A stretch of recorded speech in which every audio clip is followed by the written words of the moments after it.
الحمدللہ رب العالمین والصلاة والسلام علی سید المرسلین اما بعد فاعوذ باللہ من الشیطان الرجیم بسم اللہ الرحمن الرحیم صلی اللہ علی النبی الامی وآلہ صلی اللہ علیہ وسلم صلاۃ و سلام علیک یا سیدی یا رسول اللہ۔ السلام علیکم ورحمۃ اللہ وبرکاتہ۔ الحمدللہ آؤ حدیث کے دو سلسلے ہمارے ہو چکے ہیں، یہ تیسرا سلسلہ ہے، اور انشاءاللہ اس میں ایک اور حدیث ہم یاد کریں گے جو کہ بخاری شریف سے ہے۔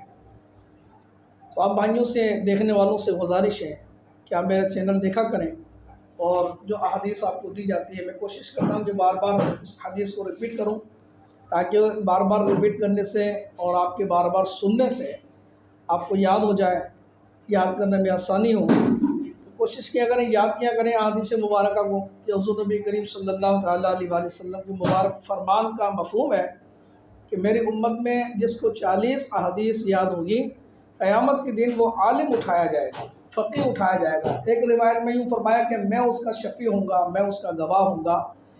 تو بڑی سعادت مندی کی بات ہے، اگر احادیث یاد ہوگی تو انشاءاللہ دوسروں تک پہنچانے میں بھی آسانی ہوگی، کیونکہ حضور علیہ الصلوۃ والسلام کا ایک اور مبارک فرمان ہے، اس کا مفہوم ہے کہ جسے میری حدیث یاد ہو اور وہ دوسروں تک پہنچائے، اللہ تعالیٰ اس شخص کا چہرہ تر و تازہ رکھے۔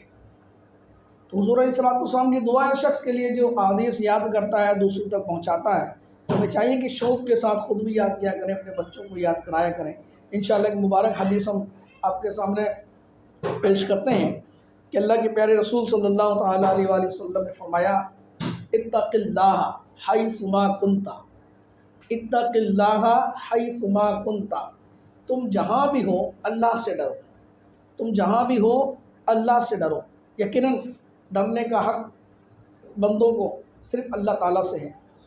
حدیث پاک میں آتا ہے کہ جو شخص اللہ سے ڈرتا ہے وہ دنیا میں کسی اور سے نہیں ڈرتا، لیکن جو شخص اللہ سے نہیں ڈرتا وہ ہر چیز سے ڈرتا ہے، ہر چیز کا خوف اس کے دل میں بیٹھ جاتا ہے۔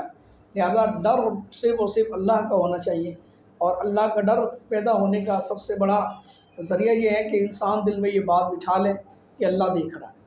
اب جو بھی کوئی بھی کام کرتے ہیں، اچھا کام کرتے ہیں، وہ بھی اللہ کی رضا کے لیے، اور یہ ذہن میں ہو کہ اللہ دیکھ رہا ہے۔ اگر کوئی برا کام ہو جاتا ہے تو ذہن میں یہ بات آ جانا چاہیے کہ اللہ دیکھ رہا ہے۔ انشاءاللہ جب یہ بات ذہن میں آ جائے گی، اللہ دیکھ رہا ہے، تو وہ برے کام سے انشاءاللہ باز آ ہی جائیں گے، کیونکہ دل میں خوف پیدا ہو جائے گا اللہ تعالیٰ کا۔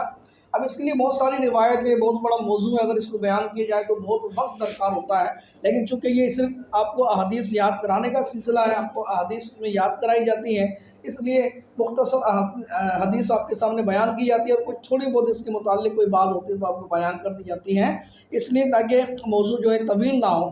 لہذا حدیث یاد کرنے کے لیے، کیونکہ اس کا موضوع ہم نے رکھا ہے آؤ اللہ سے ڈریں اور آؤ حدیث یاد کریں، آؤ حدیث یاد کریں، تو یہ میں نے سلسلہ رکھا ہے، اور مختصر چھوٹی چھوٹی احادیث آپ کے سامنے پیش کرتا ہوں تاکہ یاد کرنے میں آسانی ہو۔ جب چھوٹی چھوٹی احادیث یاد ہوگی تو انشاءاللہ آگے چل کے ہم بڑی بڑی احادیث بھی جو ہے انشاءاللہ یاد کریں گے۔ تو آئیں اب اس کو ذرا 2-4 دفعہ دہراتے ہیں تاکہ یاد ہو جائے۔ اتق اللہ حیث ما کنت، اتق اللہ حیث ما کنت، اتق اللہ حیث ما کنت، تم جہاں بھی ہو۔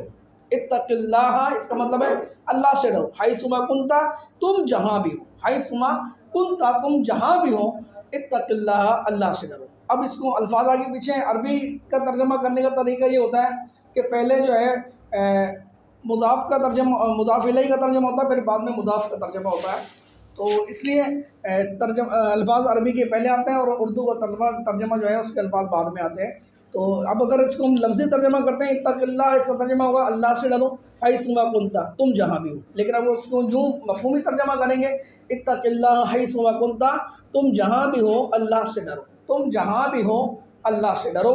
اللہ تعالیٰ کی بارگاہ میں دعا ہے کہ اللہ تعالیٰ اپنے پیارے محبوب علیہ الصلوۃ والسلام کی احادیث یاد رکھنے، اسے یاد کر اس پر عمل کرنے اور دوسروں تک پہنچانے کی توفیق عطا فرمائے۔ وما توفیقی الا باللہ۔ السلام علیکم ورحمۃ اللہ وبرکاتہ۔